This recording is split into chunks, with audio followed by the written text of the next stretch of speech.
today, Trump announced, or actually it was Jeff Sessions, the AG, the Attorney General, announced that they are getting rid of DACA, the so-called DREAM Act, which, how can I put this? This was a Barack Obama Act. You remember that all those people were coming down from Central America and they were being allowed into the country. They were flooding the country, and Obama was putting them in people's towns and just putting them everywhere.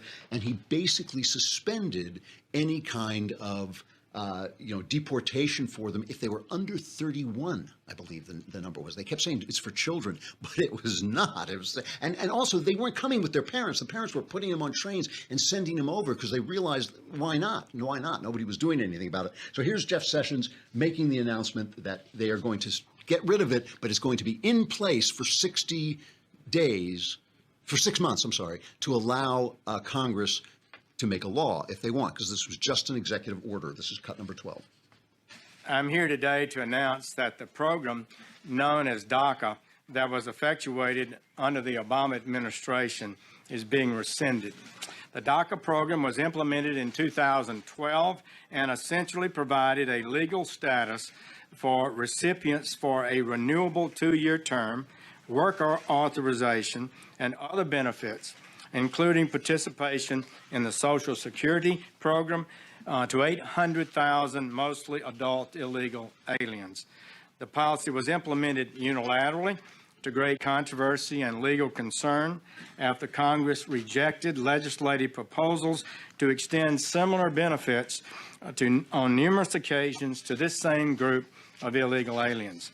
In other words, the executive branch, through DACA, deliberately sought to achieve what the legislative branch specifically refused to authorize on multiple occasions. So in other words, this is essentially Obama saying he's not going to enforce the law. Now, Obama did this a number of times. He did it with the Marriage Act. Remember Clinton's Marriage Act that defined marriage as between a man and a woman? He said, we're just not going to enforce it. Now, think about this for a minute, because what that means is that the people you elect to make the laws can make all the laws they want, but King Barack is allowed to say, I'm not going to enforce it. So that essentially means the law goes away. So Congress passes a law, and Barack Obama says he's not going to enforce it. And Jeff Sessions, being the Attorney General, went right to this part of the argument about it. This is cut number 13. Such an open-ended circumvention of immigration laws was an unconstitutional exercise of authority by the executive branch. The effect of this unilateral executive amnesty, among other things, contributed to a surge of minors at the southern border that yielded terrible humanitarian consequences. It also denied jobs to hundreds of thousands of Americans by allowing those same illegal aliens to take those jobs. We inherited from our founders and have advanced an unsurpassed legal heritage, which is the foundation of our freedom, our safety, and our prosperity. As Attorney General, it is my duty to ensure that the laws of the United States are enforced and that the constitutional order is upheld. Okay, now, so Sessions is basically getting right to the point of the matter, that Obama was transgressing against the way we make laws. And here is a former a high-ranking official who agreed that this could not be done. This is cut number 10. With respect to the notion that I can just suspend deportations through executive order, that's just not the case, because there are laws on the books that Congress has passed, and I know that everybody here at Bell is studying hard, so you know that we've got 3 branches of government. Congress passes the law.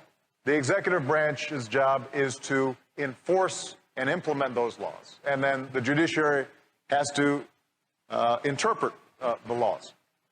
There are enough laws on the books by Congress that are very clear in terms of how we have to enforce our immigration system, that for me to simply, through executive order, ignore those congressional mandates would not conform with my appropriate role as president.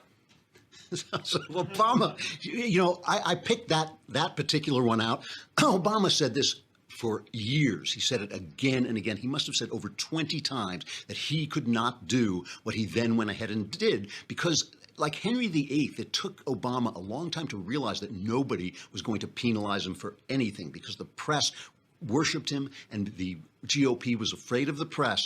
They kept saying, we're not going to do anything to you. We're not going to do anything to you. And he got more and more and more lawless as his administration went on. So at first, that was him talking to Univision. So he's talking to these people who were saying to him, why can't you just, make a law? But he is now promising, boy, he's going to come out and make a statement. He should make that statement again. So we're going to get back to this in a minute because it's really, really interesting the way the press makes people argue about this in a way that has nothing to do with it. So let's go back to Sessions for a minute. And Sessions basically puts forward what this issue is about. This cut 14. No greater good for the overall health and well-being of our republic than preserving and strengthening the impartial rule of law. Societies where the rule of law is treasured are societies that tend to flourish and succeed. Societies where the rule of law is subject to political whims and personal biases tend to become societies afflicted by corruption, poverty, and human suffering. It is that clear and that easy, okay? You got the rule of law, things go well. You have no rule of law, things go badly. Now,